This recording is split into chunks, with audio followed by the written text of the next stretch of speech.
let's talk New York. I think the big story is the women. The biggest overall story, if we're going to be honest, is the women's field. You've got the last three champions taking on the Olympic champion in Sifan Hassan.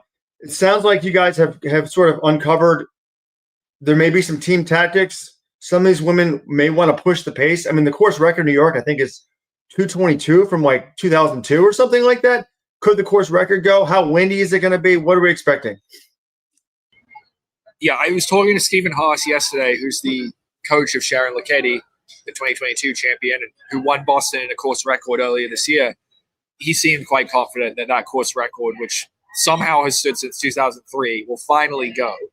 And I mean, obviously, there have been the women with the ability to break that record running New York the last few years, but none of them have really been interested in pushing the pace all that fast. But the addition of Sifan Hassan to the field, that's a big incentive to get the pace going, because we've seen what she can do at the end of these marathons. And talking to Stephen Haas, talking to Davo Sevilla, who is the agent for Sheila Chepkarui, there seems to be an appetite for those two and perhaps Helen Obiri to work together, try to push the pace, and perhaps drop Sifan Hassan, who has sort of been saying like mixed things about how her prep is. Before all these races, Sifan always likes to say something wild, or, oh, I'm terrible, or I don't know what to expect, I'm just hoping to finish. And then she'll go out and do something incredible. But if I'm them, that makes sense to me. Like Obiri and Lokedi, and even Chepkarui last year, they've won here by kicking well in the last mile or so. We saw Lokedi pull away from Obiri in the last mile in Boston this year. They're not afraid to leave it down to a kick, but they haven't had to race against Sifan Hassan in this kind of race before. At the Olympics, Hassan actually dropped them, and she ended up winning it. But yeah, I do expect them to be at least conversations like, hey, would you like to take the pace? And I think that's the smart thing to do, right? Yeah, so I had Lokedi, when I asked her directly about that, she said that everyone's trying to keep their cards close to their chest, but she also said that everyone is thinking the same thing, alluding to what John's saying, that they're all thinking we should push earlier to drop Hassan, or at least make her have some thoughts. So Lokedi specifically noted she doesn't want to leave it to the last few K. She wants to push at some point before then. She's going to let it go by feel. But Hassan herself said she's not going to do any leading, because that's something she did in Sydney apparently, and that it was a mistake. Part of why her buildup is so hard is that she ran much harder in that race than she thought she was going to. And this race, she's going to be happy to sit back. So she's not going to be at the front at all, pretty much. It sounds like everyone else is going to be onus on them to try to get her into a situation where she can get dropped. Though we've seen her, even if she gets dropped, she's not done. So it sounds to me a lot like it's unspoken, but it is happening, that someone's going to push this, and that course record is in trouble. It's crazy, this course record. I mean, this is one of the most mind-baffling things to me in the sport, that the course record in New York is 22 years old now, 2:22:31 from 2002. Yes, we know New York is hilly, and they don't bring in rabbits, which I like. I think it makes them. We've had like fascinating, very close women's finishes, most of the last few years. But I mean, people talk about Boston being hard. We had a 2:17 in Boston this year, Sharon Lokedi. We've had a 2:19. We've had a 2:20. Like every year, we say this thing has to go. Guys, is this the year? What's the weather? I mean, like I feel like with the incentive to even just push a little bit just to get rid of Hassan, it doesn't even seem that hard to get in today's era to get at least under 2:20. I mean, but that's even 2 minutes faster than the course record. Well, I've got good news on the weather front, because John Kellogg and I have been talking about the weather front for days. And it's actually, I mean, have you guys been safe there? I mean, I've heard about people dying in New York and floods, and it's extremely windy here in Baltimore. We bought a 14-foot Halloween cat for my son. It's amazing. The kids are going to walk underneath it to get their candy, and it's blown over. When I was running on the treadmill this morning, they're saying like gale force winds. It's like 35-mile-an-hour winds in New York right now.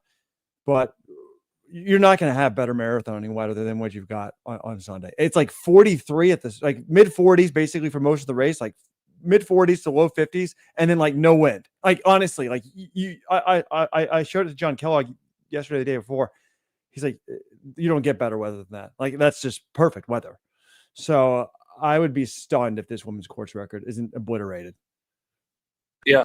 Good news for Noah as well, because Noah's running on Sunday. So Yeah. I'm sure you're happy to hear that. Yeah, and when I Right. asked Erin about that, the weather, and she said that like the weather dictates how the race goes a lot of the time. So I think she's thinking the same thing we're all thinking, that is this is the year to push a bit more than usual.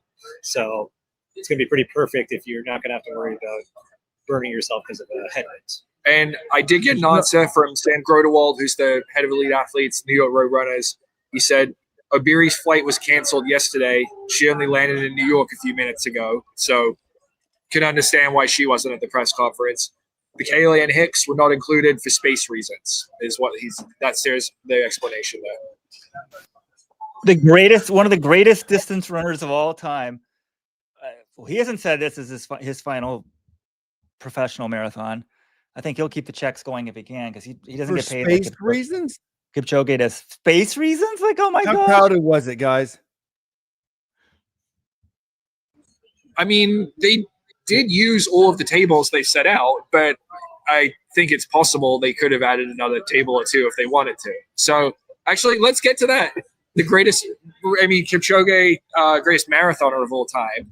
Robert unearthed this fascinating quote from him in an article on Olympics.com yesterday, where he was asked, is this his final elite marathon on Sunday? And he said, absolutely yes. Now, Kenyans, especially Kipchoge, I think Kipchoge has a tendency to use absolutely, like, to answer pretty much every question. But, I was like, this is obviously huge news. If the greatest marathoner of all time is retiring, and this is his last race, this is like a splash page level story for Let'sRun.com. But I don't think this is what's actually happening, because I asked Kipchoge this, and he didn't confirm or deny whether this will be his last pro marathon, but he did say he's got a huge announcement to make after the race on Sunday. So we'll see what he has to say there. But then I talked to his agent, Valentine Trow, and I said, look, is this real? Is he not running any more marathons? He's like, I don't really know what happened with that. I wasn't really aware of it. But he essentially I don't think he expects this to be his last marathon. I think he probably will run another elite marathon, in the pro field next year. That's what his agent expects. So I don't think this was he's not retiring. Reports of his demise are greatly exaggerated. Well, for me, I hate to say it, he might as well be retired in terms of winning these races. I mean, the standard of excellence for him is winning. I think that's long gone. And normally, sometimes in the Kenyan press, some of these quotes seem like sort of mystical and like, where are they coming from? But this was on Olympics.com. And then it had very specific things. It said he was going to he wants to run in Antarctica, and then he's going to run a 50K in Saudi Arabia.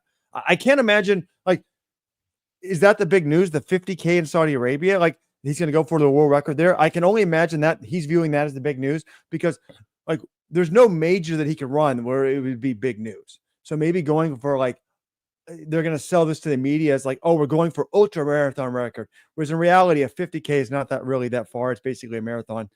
So, like in your men's preview, and by the way, if you're just catching us on YouTube or X or Facebook, this is the video version of Let'sRun.com, the world's best track and field website. We've got lots of extensive written articles, breakdowns. John, in your preview, I thought you did a good job of that. You said, like, look, Kipchoge is not winning this race. I don't think Bekele is winning the race either, but of the two, Bekele's got the better, like, you rank his odds as higher. I kind of agree. Even though Bekele hasn't raced at all this year, we've seen Kipchoge. We know that's not winning, and there's no reason to think it's turned around, 60 days after Sydney. So he's never been good on hilly races. I'm not expecting much from him at all. Bekele is a total wild card. He's always been a total wild card. He's probably the greatest talent we've ever seen in the sport. But I mean, I was like, there's like, when I heard that he was at it, I'm like, oh, this is kind of like a joke for both of them. But I mean, Bekele was second in London last year. So could he contend? I mean, I wish he was at the press conference. Like, it's kind of insulting to our intelligence. Like, okay, we're going to add him to the field. A bunch of people pulled out a couple weeks ago, and then we're not even going to let you talk to him at the press conference. So we don't know what to expect, but big names. In terms of Why don't we, before we turn to the men's predictions, you guys have predictions after talking to the women today? I know Iberi wasn't there, but who do you think is the favorite? Or who are your picks? Yeah, I mean, the favorite. I really don't like betting against Safan Hassan ever. I'd rather just pick her and be wrong, and that's what I did in London. And she lost to Asefa. So I don't know. I mean, I think I would pick her, but like based on what she was saying, she took 2 weeks off after Sydney and then felt like crap when she started running again. She wasn't like super optimistic, but then I talked to her coach Tim Rover, and he's like, "Well, I saw she gave an interview to some publication. She said she thought she was in the shape of her life." And I just asked him, "Okay, well, you've seen the workouts. Is that true?" And he was like, "Well, I'm not really sure. Like, we change up the workouts so much, it's hard to tell." So he thinks she can win, but I don't think people were raving about it. Everything Lokedi has done this year indicates she's reached a new level. She set the course record in Boston. She outkicked Obiri there, which she has struggled to do in the past. She ran a 65 flat half marathon PB in Copenhagen, which was in rainy conditions. She was very happy with that. She's been running really, really well. So I think, I would probably I think you can argue for Lokedi. You can argue for Hassan if you just want to bank on no one's out kicking her. If I had to pick, I'd go with Hassan, but I think this is a case for Lokedi as a favorite. How do you see it, Noah? Yeah, I'm actually a little bit down on Hassan, and the reason is it seems to me like a lot of her kind of positivity about this race is based on things in the last few weeks. It seems like Sydney was way harder than she thought it would be. She didn't bounce back off of it well at all. Like the things that she kind of cited as turning around her mindset on this one were like talking to Vivian Cheria, gave her confidence about the course, people telling her the course wasn't harder than Sydney, and that some of the aspects of this course sometimes go slow. And I feel like those variables might work. I'm not sure the fitness is quite at the top level, and I think all the other women, I'm very high on Lokedi after speaking with her. It seems like everything's gone pretty much perfectly. It seems like there's going to be a group pushing in it front, and I think they're just going to be fresher. That Copenhagen performance was a bit of an eye-opener because she said that was basically training through. She just wanted to drop a fast time. It's a little bit of a mystery with O'Berry when we get to speak to her, but all the senses that everything's good there. Klecker alluded to running some with her. So my concern with Hassan is it seems it's a little bit more of her kind of talking herself into this one as opposed to maybe having the best preparation just because of how hard Sydney was. Cosgay being a lot bigger challenge than she maybe thought in the course being a lot bigger challenge than she thought it would be. So she's going to be very smart, kind of the Rojo accent. She's not going to take the lead till maybe the last 100 meters ideally in this course. That's her race plan. But is she going to be able to hang on, reconnect if they drop a hard move?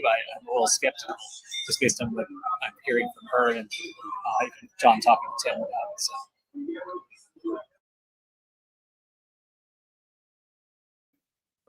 That's interesting. I was kind of like Noah when I saw the quote from Hassan saying, "Oh, it took me a while from Sydney." I was kind of like, "Oh, I'm going to discount her." But and Lokedi beat Obiri in Boston. Training's been amazing, so you think, okay, she's the one to beat. But I don't know. I'm with John on. If she told another interview, she's in the best shape of her life. If Hassan's crazy enough, if 10 miles into the race, she's like, "Oh, I'm into this." Good luck beating her. Good luck beating her. Good luck beating her.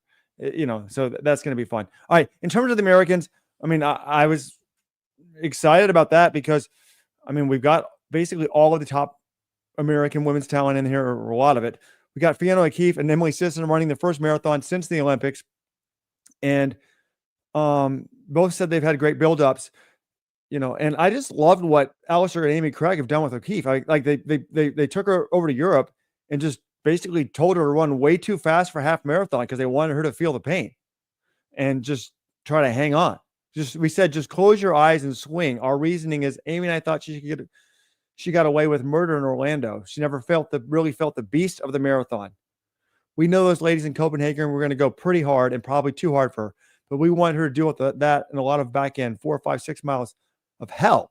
And she did that. I've never seen a quote like that from a coach, and I loved it. And I just think I don't know. I'm extremely bullish, excited to see what she can do. I'm extremely excited. What can Charles Hicks do without even talking to him? I have no idea what the goals are. I have no idea what the expectations are. But this is a woman that just excelled, at the trials, obviously, and then has been hurt. They've really been building her up. They didn't run a spring marathon. They've been waiting for this, and apparently Sisson's training's gone well as also, but I just don't think Sisson's like hills. That's not her thing. So, there's obviously like 4 really good women in the elite field. I mean, plus Gebre Selassie, there's probably more, but I'm not ruling out a top 3 finish for O'Keefe. Am I crazy? I mean, I think she'd need a couple of the big dogs to have an off day to do that, but that happens in a marathon, right? We see things go wrong. People, might be an injury, you might get sick or something like that. So I think if any American's going to crack the top 3, it's going to be her. Noah taught to Sisson. He can expand on that. I'm not very high on her chances, but in terms of O'Keefe, like you said, Robert, she also wasn't at the press conference, by the way, so didn't get to hear from her. But I love that approach to Copenhagen that she took. It was kind of like surprising. I was like, it seems weird because, like you said, I couldn't remember like a coach really giving an athlete advice like that. But I'm like, this makes sense. The marathon is hard, and she's only really run one. She dropped out of the Olympics, so to get that experience harding, because that's what happens. The marathon, you might be harding the last few miles, but you could still hang on and have a good race. So I like their approach, and everything that Alistair said indicates that her workouts have been going better than ahead of the Olympic trials. So I'm excited to see what she does. Sisson, not so much. Yeah, so the problem with Sisson is seems like this year the transition and the idea of doing shorter races to build her back up to the marathon has gone well, and she's run some very good 10Ks, including I think she won a BA 10K recently. But the problem is she's been getting sick a lot, and it sounds like, reading between the lines, the last few weeks she's been sick. She called her taper very rough. She's didn't seem 100% confident she's out of the woods completely. Like, she said she's feeling better, her preparation's good, but there's real concern from me that she's a little bit lacking a little confidence, and if the race goes out really hard, she doesn't seem like. Sorry. So if the race goes out really hard, I'd be concerned that she won't go with it. That can be a good thing in some cases, but it sounds like she's a little bit worried that she's still sick. Taper was bad. Preparation's good. She's to the hills point. She feels good about the preparation she did for that, the workout specific stuff. And she did have good races in the build up here, but it's just going to be whether that sicknesses have knocked off enough of that and kind of affected her maybe mentally and physically to a point where she doesn't have her best race. And if we go back to the trials, I mean, that was O'Keefe's first marathon. She beat Sisson by 32 seconds. I just think she's younger. She seems everything's gone well. I think she's the pick here. All right, in the men's race, I mean, what do you guys? Who's the favorite? Give me like 3 or 4 big names. Wait. Can I say one thing about the women's race? Should we just elevate Sharon Lokedi in a much higher level? I don't know. I think because of O'Beary and Hassan, we just they did all this stuff on the track. They were household names. I mean, Sharon Lokedi was like she wasn't even that great of an NCAA runner. And then she was like, oh, Edward Cheseryk's girlfriend, now wife, and she's run 2:17 in Boston. Like, I think we sell her short. Like, every race, I'm like, oh, well, she's not as good as them. But is that just very short-sighted? No, I mean, she beat O'Beary in both of their debuts in 2022 in New York. And look, you win New York City Marathon, people are like, oh, this is a surprise. But like, you're good enough to win a major. I don't think you can totally call that a fluke. Like, and she clearly has shown in the ensuing 3 years, it was very much not a fluke. She was an NCAA champion on the track. 10,000. She wasn't like dominating in cross or anything, but clearly the marathon is her best event. And I think the knock on her, Weldon, was until Boston, she would run against O'Beary a lot, and O'Beary would usually get the better of her in the final miles. And she changed that narrative in Boston. and just has continued to run great this year. So she is deserving of respect. Like I said, like if I wasn't so terrified of Hassan's kick, Lokedi would be my pick for the win. Yeah, and I think the other thing is that she dropped that big half, which I think answers another Boston time will answer some questions about her where she can run time wise, but dropping that fast half shows that like it's probably more a case of her not running. She's just running the American marathons. That's why she doesn't have the 2:14, 2:15 PR maybe that she could run. So that means a lot to me. And I think we've kind of seen in the marathon, like the times will come. Sifan Hassan didn't have a great PR until she ran that Chicago race, but nobody was discounting her marathon ability. So we shouldn't do the same thing with Lokedi. Like her PRs don't really matter. She's a top contender. Now, looking at the men's race, consensus I think is forming that it's probably going to be one of two guys that wins it. Either Benson Kipruto or Alexander Matiso. Kipruto has won Boston in the past. He's won Tokyo. He was the Olympic bronze medal last year. He's won Chicago. He actually, if he wants to complete the U.S. sweep, winning all three majors, Chicago, Boston, and New York, if he does that, he'll be the first man ever to win all three. So it sounds like his training's gone well. He got that bronze at the Olympics. It took a little while for him to get back in the swing of things. I was talking to his coach, Claudio Baradelli. He just said that, they took a little while to rebound because he'd been running full throttle for a few years. He had this amazing streak. I think it was 8 straight marathons on the podium, which is just really consistent. And he was running some big races too. So after the Olympics, they took things a little slowly. He didn't run that well at Tokyo in March, but since then things have gone well. He feels like he's in really good shape. And then the other guy who you talked to was Alexander Matiso. Yeah, so Matiso, he's not a man of many words like some Kenyans, but he did express a lot of confidence. He said that the build-up race, Great North Run, is hilly and windy. So he feels like this is just the marathon version of that. Though it seems like it won't be too bad. He obviously has the PRs. He had a good London, getting third. Feels confident in his kick after beating Abdi in that one and a kick finish. It just seems like he's had a very good prep, 180K to 200K, pretty good mileage. And I talked a little bit about Paris because that's the one race he didn't run well in. He said his preparation was not good for that. And he had to kind of bounce back and start believing in himself again. So I don't think he's too worried about it. He thinks he's going to be fine on the hills based on that half marathon. And just seems like training's gone very well for him. Yeah. And then there's the two other guys I listed in my preview as people who I think could win. One is Albert Correa. He won in 2021. He's usually in the top 4 in New York. He's a very consistent performer, big-time shuffler. Just got the most shuffling marathon form I've ever seen. But he makes it work for him, and he almost always runs well here. He wasn't at the press conference. Don't know what's up with him, but I can't discount him. The guy who I am discounting a little bit is Abdi Nagaye. Sounded like he had a little bit of a setback in his training. Yeah, he wasn't super specific about it. He kind of gave you some platitudes about it being a good build-up and all that, but then he admitted he had some injury and that he's 36 and he doesn't bounce back the same way he used to. He did say he did get out kicked in that London. He said that he was cramping in that race, so that's he's still confident in his finish and he thinks that it could be different. The race comes down to the last 100. But yeah, I'd be a little bit concerned because it sounds like he wouldn't say exactly what that injury was when I asked. But it sounds like it affected him a good bit, and even though the overall buildup might have been solid, he's feeling a little bit older and just feeling that his body's a little bit not responding the same way all the time. And that was a little bit downer, a little bit further down on his chances after talking to him.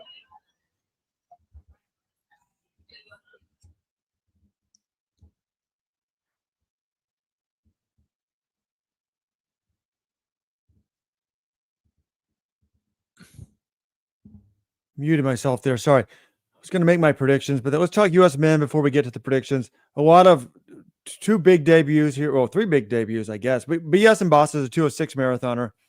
He's in here from the U.S. And then we have Joe Clarker making his debut, and then Charles Hicks, who I know technically still representing Britain, but I'm excited for as he will be, for America. And then Hillary Bohr, the steeplechaser. John, in the written preview, you did a good job. I mean, Bohr is not your normal steeplechaser. He's won like US 20K titles. I just like, I don't know, like, but he's what, 35. Like, I mean, I'm kind of curious to see what he can do. I mean, I guess there's a chance that he could still, maybe make the Olympic team in 2028. But I don't see, like, I'm like, okay, if he was good at the marathon, wouldn't he have debuted before now? The one I'm most excited about, as I said at the beginning of the show, is Hicks. I'm just really excited about that. A year ago, I would have been like, okay, yeah, Klecker, let's do it. But he didn't, those half marathons didn't go as well as I thought. He was struggling in those earlier in the year. He seems like a bigger dude. I'm like, is he going to really do well in the hills in New York? But I guess you could say he's made for the marathon. His mother was the winner of the Olympic trials. I don't know. I think I'd forgotten that fact until you mentioned it, John. So what do you guys? Noah taught the Klecker actually and had, I think we all had higher expectations for him when he went to the roads early this year. People were saying, is it going to be him or Conor Mantz breaking the American record in the half marathon in Houston? And then Klecker runs like 61 minutes. And it's kind of a disappointment. But he explained why he thinks this has been a rocky transition from the 10K. Yeah, so he basically explained it. He said the biggest factor was he was out 6 to 8 months with injuries. He thinks he got a little bit ahead of himself, thinking that after 3 to 4 months of good training that he'd be able to run the same level relative to how he was on the track on the roads. So that adjustment just didn't happen. He just felt like overmatched. And then his other thing is he said he raced a ton and he wasn't able to really put in the training necessary to like those gains. But there have been a lot of changes for the OEC and things that in his own preparation for this that make him a lot more confident for this year and next year. And like one thing he called out was they hired Laura Thwett, former, I think she said she was 6th place in New York. She gives him now a little bit more of insight into New York City that he thinks is important. They added Patrick Kiprop recently, former Arkansas runner. He's did very well at Beach to Beacon, just behind Conor Mantz. And Klecker says he's been a big addition. He's someone he can run behind in workouts. They have a road crew. They had Ryan Ford. And Klecker himself, this is like, I've been looking at his results of late. He's been running a ton until kind of this buildup. He finally got, he said, I think 12 weeks when he started it, he wasn't super confident. This 12 weeks of 100 plus miles up to, I think 125, even a little higher. And he's just like, I think he's in a different space in terms of what he thinks his fitness is and how prepared he is. So I think he explained it well. And it seems like next year is going to be a lot different. We're going to see him racing a lot less on the roads, but he thinks that it will be bigger races when he does it because the preparation is much better and the setup is better. So it seems like he has a lot of confidence. I wouldn't expect him to go out with the leaders. It sounds like his game plan going into this is to run his own race and try to pick off people who go out too hard or underestimate the hills, things like that. So it's going to be conservative, but he thinks that he'll move up throughout the race in the field. So I feel relatively good about it, but it seems like bigger things are here to come for him. And he thinks that this is just like a first chance to show it, but he's going to be better. And as far as picking New York, he said it's because he thinks he's better when it's not a focus on time, if it suits his style more, and pointed to some of his background for that as well.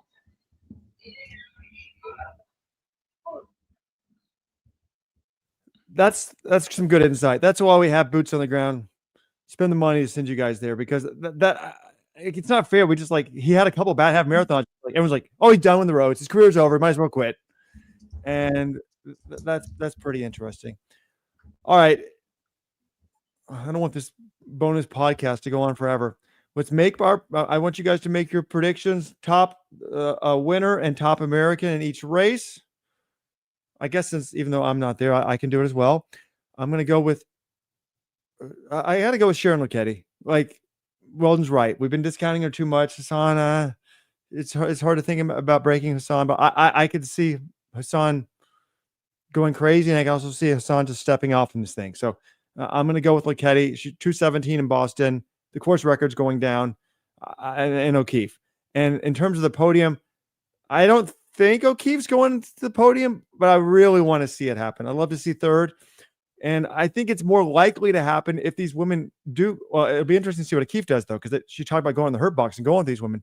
But if it's a more honest race, you could have more carnage, and it might actually help O'Keefe if she like runs in the second pack or is smarter about that. Because what we've seen in the last, several years of just this sit and kick, it doesn't destroy any of the top talent. So there's like 4 girls better than O'Keefe. They're probably just going to blast away in the last mile. So there's some hope there for me. And then for the men, I think, I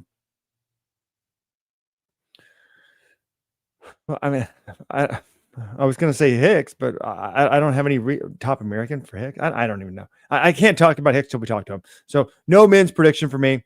I'll let you guys handle the men. Yeah, if I was going to make predictions, it sounds like Weldon, you're trying to talk. Sorry, John. We haven't talked about the top American male in this field, right? Bia Simbasa, was he there today? Like, obviously, there's so much of the sport, right, is about the anticipation. Once you run a fast time, no one gives an F. It's like, oh, the next shiny toy in the thing. So people talk about Klecker and Bohr and Hicks and, oh, what can they do? But Bia Simbasa, he was the fastest marathoner last year in the U.S.? No. Yeah, he ran 2:06 in Valencia, which is a speedway of a course, but 2:06 is still, his legs covered the distance that fast. It's quick. So, yeah, I talked to him. He said things have been going well.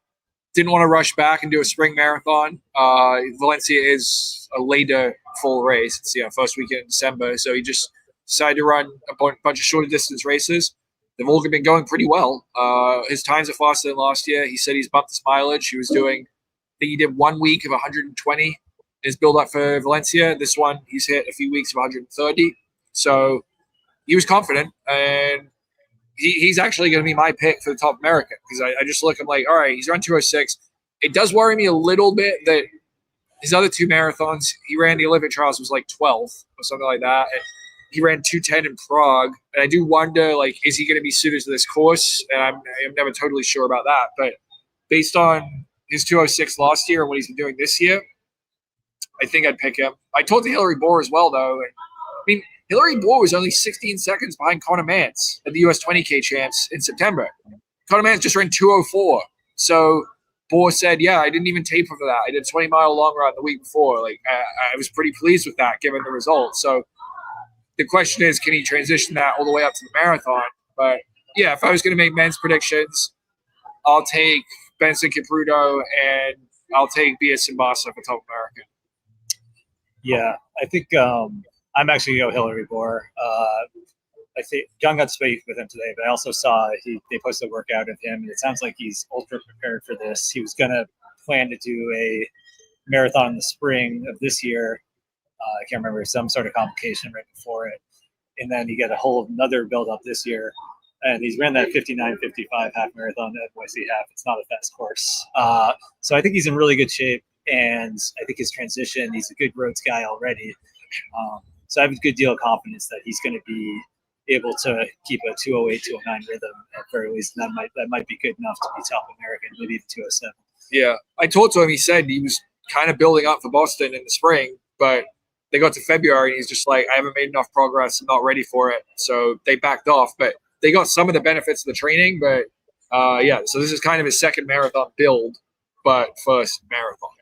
Yeah, I mean, as far as the overall, I think I'm going to go with Benson Kipruto too. I think Matiso is very good. He's like a 2:03 little guy, maybe at his best. I think Kipruto is still he's run that 2:02.10 or something in Tokyo. So he's just maybe a little bit tier above this, and it doesn't seem to me.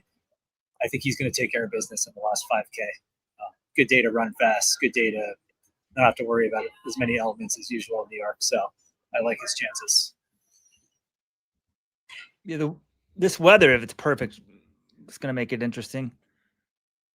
Hillary Bohr, I forgot they went under an hour in New York. I sort of discounted those times because Mance ran so fast. But that course, right? No, it's not that easy.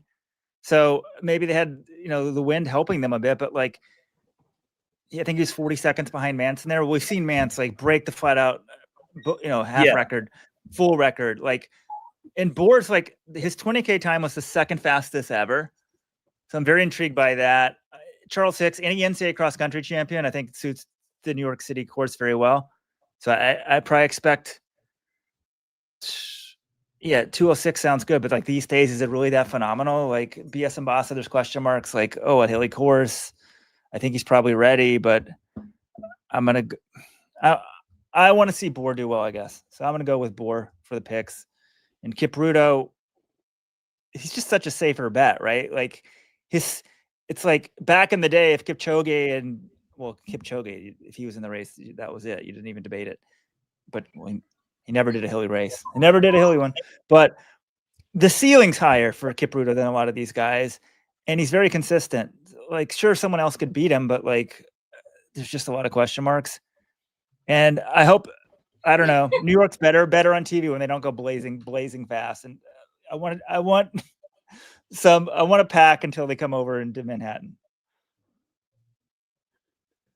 Yeah, New York City half. I mean, it was good conditions. I actually ran that day too, but it's not a fast course, so it's got about, I think, 400 feet elevation gain over half marathon. So when I saw what Nance ran in that, honestly, I said, "Oh, this guy can run 58 something." Even though I know Houston was windy, so that was also maybe not the perfect conditions. So I would say that showed a lot for me for Boer, that he's really good half marathoner, and all indications is he'll be a good marathoner. So I have some confidence in him.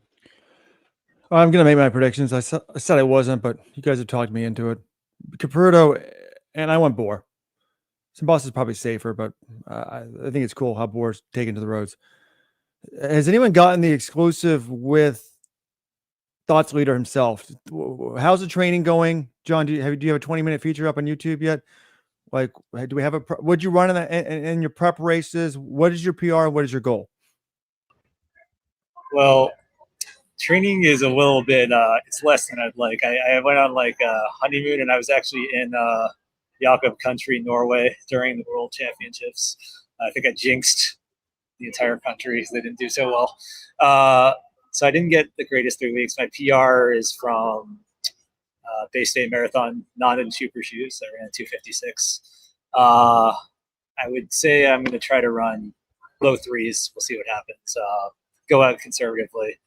I'm fully healthy, just haven't had as many long runs as I'd like. And I'm better at shorter stuff as is. So it's going okay. But all right. Good luck with that. Congratulations. I didn't know about the marriage. I assume you probably weren't even dating anyone, right? Then you became poster of the year, and it was just like a deluge of women coming your way and stuff. No, I just waited a long time to go on the honeymoon, honestly. That was really been married a while. I think I was inspired. I was like, I think the Norway thing was the ideal, was to watch with Norwegians that 1500 final. Of course, neither of the Norwegians made it. So we kind of jinxed it, and then that was one of the more shocking results. So, but amazing country. I understand why they're so fast. They're always so active. Everything is outside. Totally different culture than America. And we see a New England Patriots hat on, unfortunately, like John. Yes. I assume the celebrities weren't there today, but like Alex Cora is running this race. Have you been studying his chances? Could Alex Cora win the race? No. Don't think he's going to win. I heard you guys talking about that. Don't know. I was wondering, like, he can't run Boston because that's the Patriots Day tradition, is they always have it. I think Zdeno Chara is the big Boston celebrity sports guy. He's 6'10" hockey player, retired, who runs crazy amount of marathons and stuff. But I'd give Cora, he's a fit guy. I'd say he's going to be in the high threes, low fours range. Don't know how much preparation. How could he be running the marathon? Is this an indication that he knew all along that they wouldn't be in the World Series? Good I mean, question. This is a bad sign. If I was Boston, I'd fire him.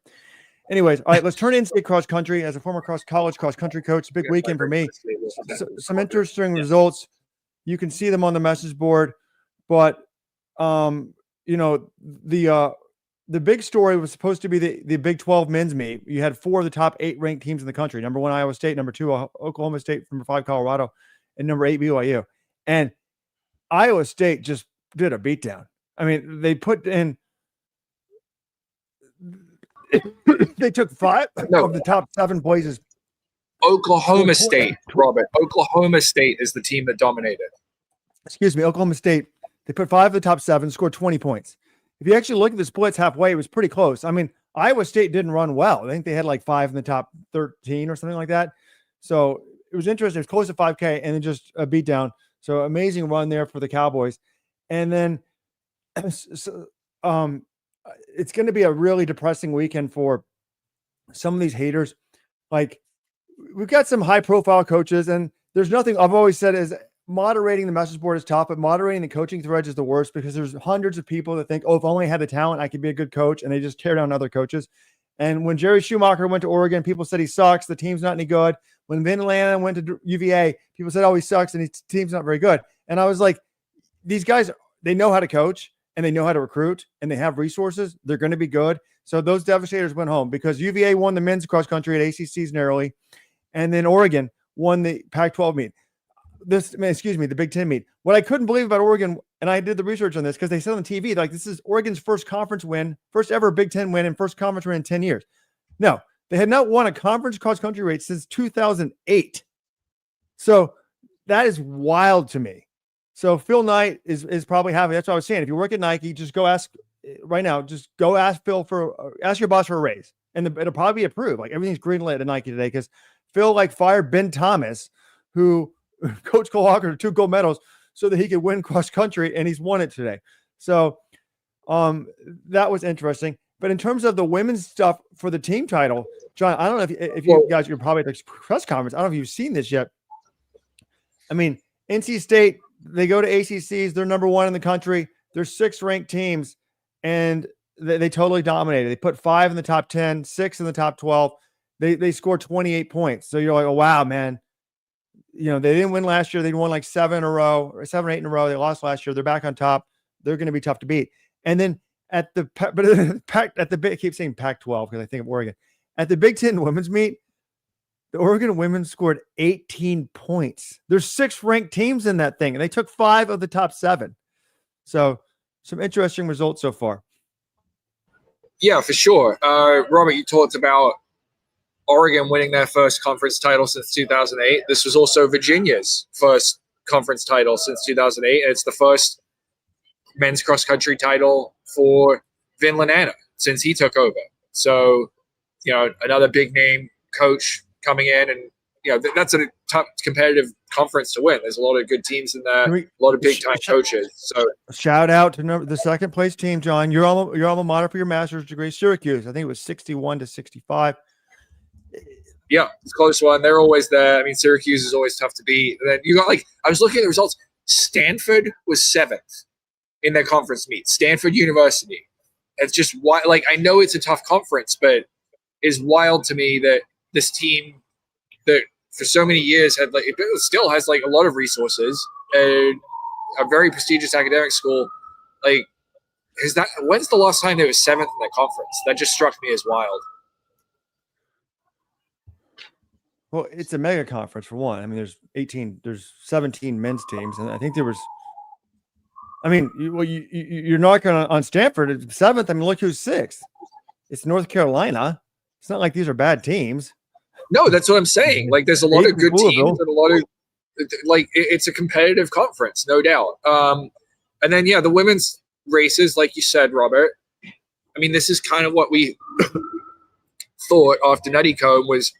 BYU and NC State, and then Oregon once they show their cards. Well, they showed their cards. They ran their stars at Big Tens, and they kicked ass. So, we have to do sort of some comparisons and figure out who's on, who compares to what or whatever. But I think those are going to be the 3 teams battling it out in Missouri.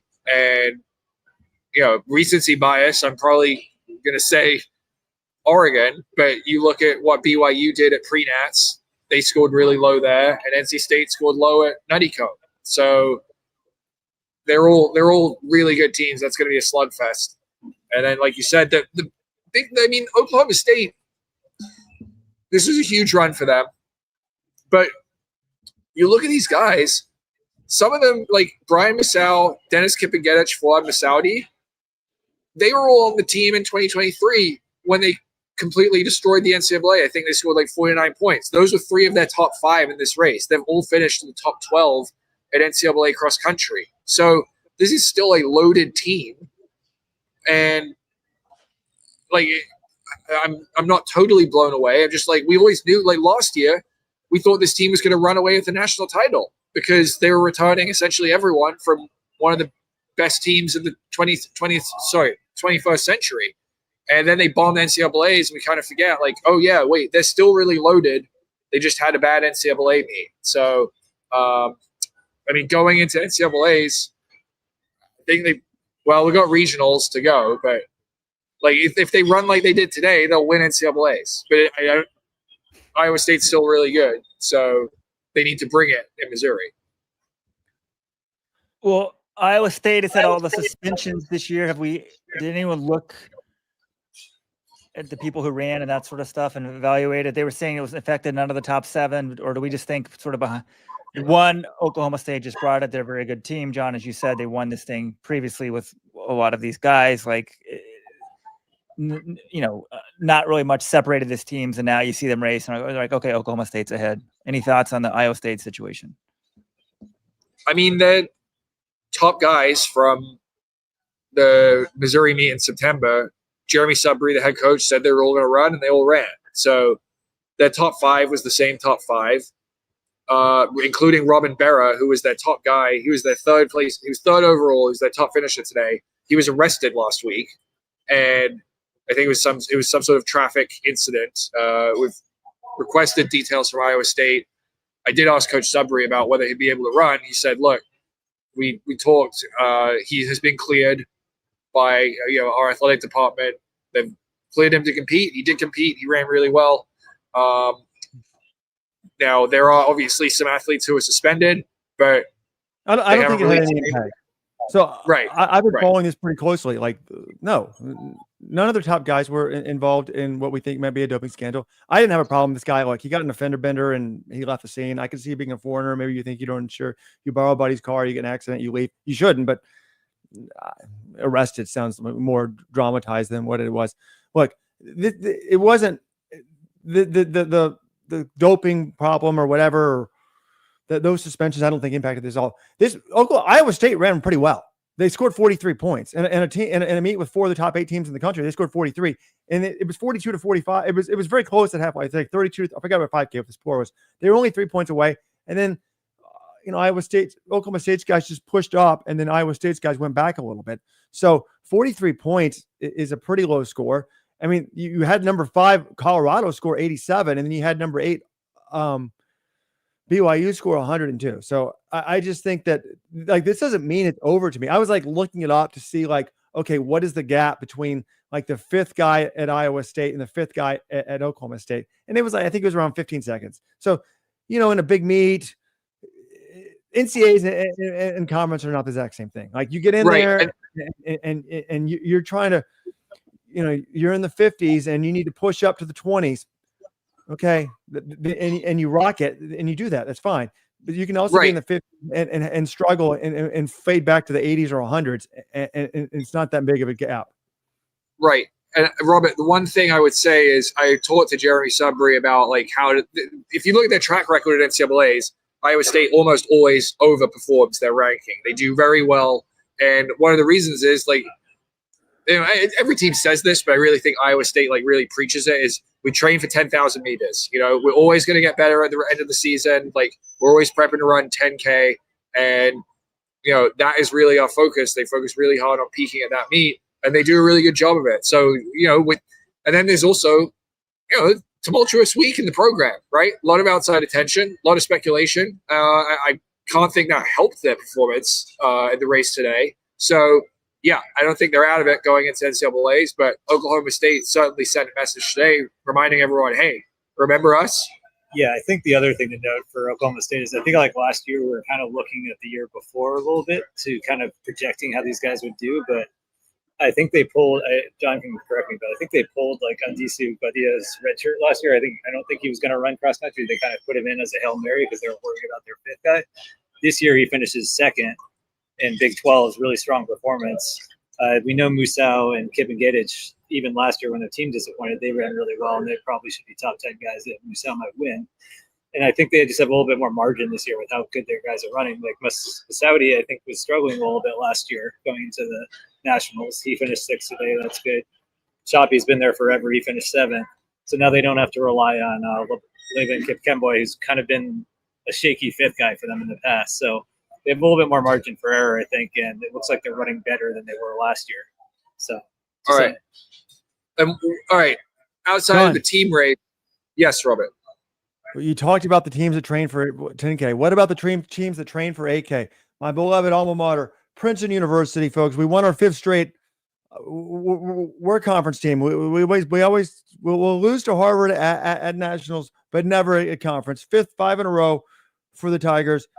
It's kind of ironic because I spent 10 years of my life trying to get kids not to go to Princeton, and I was miserable for a lot of my time at Princeton. But congrats to them and Coach Vigilani. But I joked at the beginning of the show, we've got a new U.S. star, Miles Hogan. This guy ran Van Cortlandt Park. They've been running the same course for like 100 years. It's one of the few courses where the course record means something. He's destroyed the course record, 23:26.4. He wins by 48 seconds. This is crazy. This is absolutely insane. Amazing run. He's run 13:37 on the track. I was looking it up at the Princeton meet. He lost to some guy who was he was second in that meet before this, where he lost to the guy who was 4th at SEC. So I don't really expect him to contend for NCAAs, but that's just a phenomenal run. Congrats to him. Yeah, Robert, do we know, is this the same course they always run? Yeah, it was, with the back hills and everything. Yeah, that's a great run. I mean, the guy in second, Tam Kavinas, true freshman from Harvard, the Foot Locker champion last year. That's a very solid run as well. Harvard 3 in the top 6. Can't get it done. They're second for the 5th year in a row. They must just be wondering, like, how do we ever beat these guys down at Princeton? But in terms of American stars, Robert, go ahead. The Big Red of Cornell, where I worked for 10 years. 3rd for the 3rd year in a row, folks. And Weldon's alma mater, Yale beats Dartmouth 4th and 5th. By the way, there was someone on the message board. They thought it was going to go Princeton, Harvard, Yale. And they're like, well, how often does that happen at the Ivy League? The HYP finished top 3. It had never happened in the history of the Ivy League. It still has never happened. Folks, you guys are probably upset. You're like, stop talking men's running. Stop talking the Ivy League. We'll try shortly. What, John? Well, no, there was one other performance I wanted to talk about. If you were actually talking about, Miles Hogan, really impressive. Like, that's no joke. That's an awesome run. But both Noah and I were very impressed by Rocky Hansen down at the ACC meet.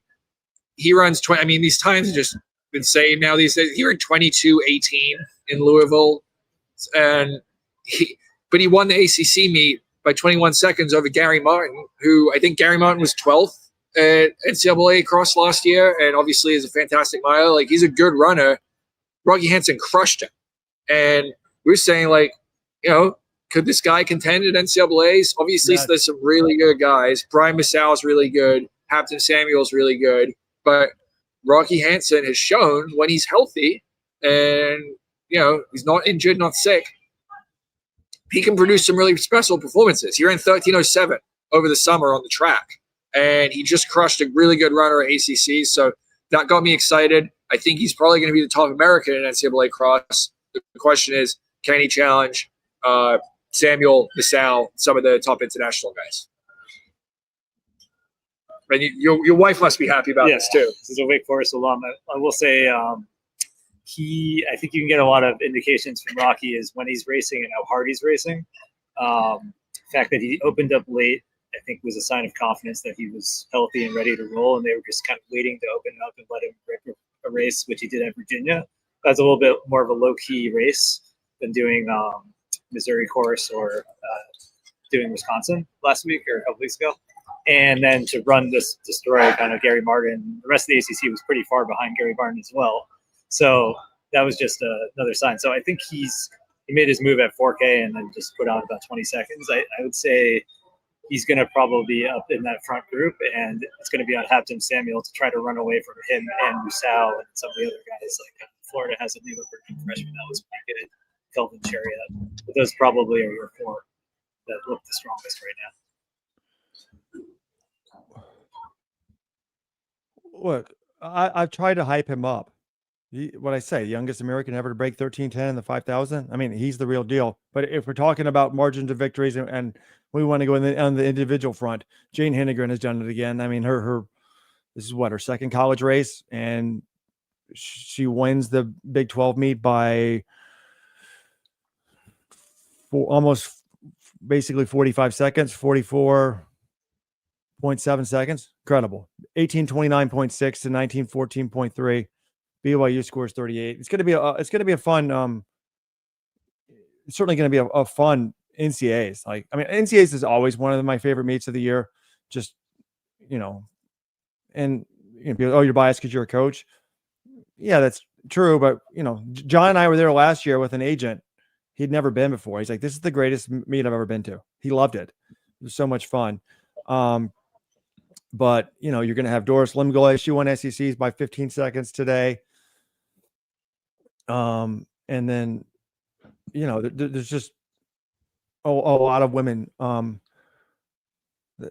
can't just hand the title to Jane right now. Diane Cheritich of Oregon. I guess, John, do we know a lot about her? Diana Cheritich of Oregon, is she new? Freshman, presumably of Kenya. She won the Pac-12 meet by 15 seconds.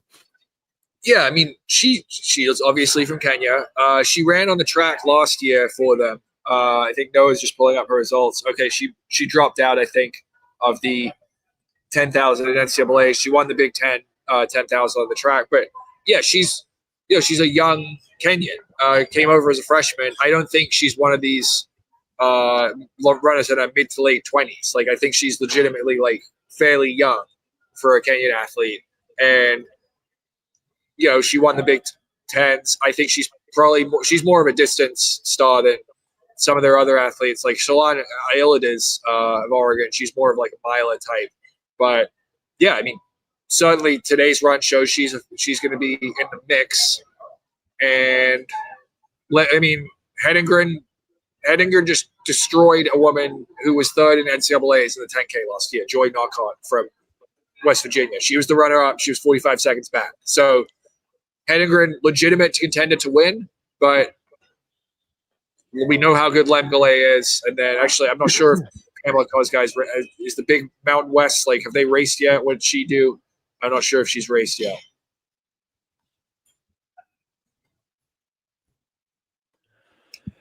All right, guys. Well, we can talk about that next week on the Monday podcast. I wanted to go for 30 minutes. I said I was going no longer than 30. Instead, I went an hour and 2. 30 minutes for a New York City Marathon preview and a conference recap. Like, Hey. Robert, that's so unreasonable.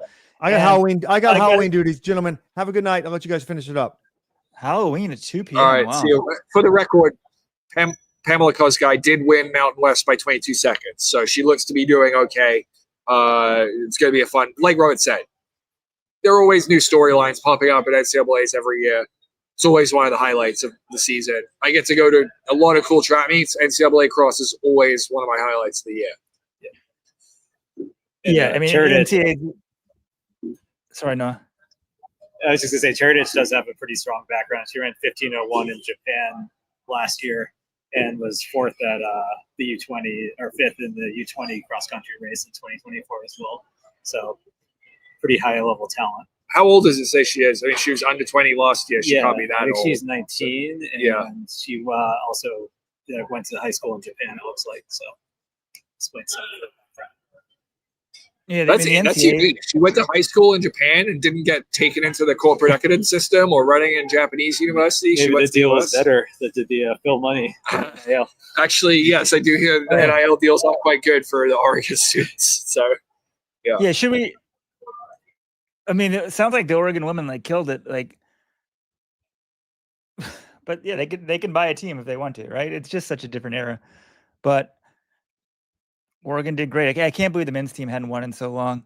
And the NCAA level is getting so good right now. And maybe this is NIL. You're seeing some people who would have gone pro in the past staying.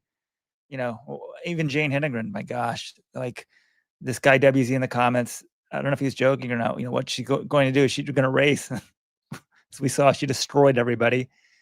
And this is if you're a college student, if you're in high school now and you're like, oh, I don't know if I want to run in college, it's the best thing ever. This is the best weekend ever.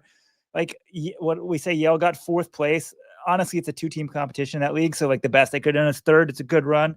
Shout out to my teammate's son, Owen Karras, for getting 3rd. But there's some guy 5th place on some team who did really well. If you guys know of any dreams become reality stories from the conference action, email us. Maybe we'll profile someone who just sort of did something really good, because there is one thing.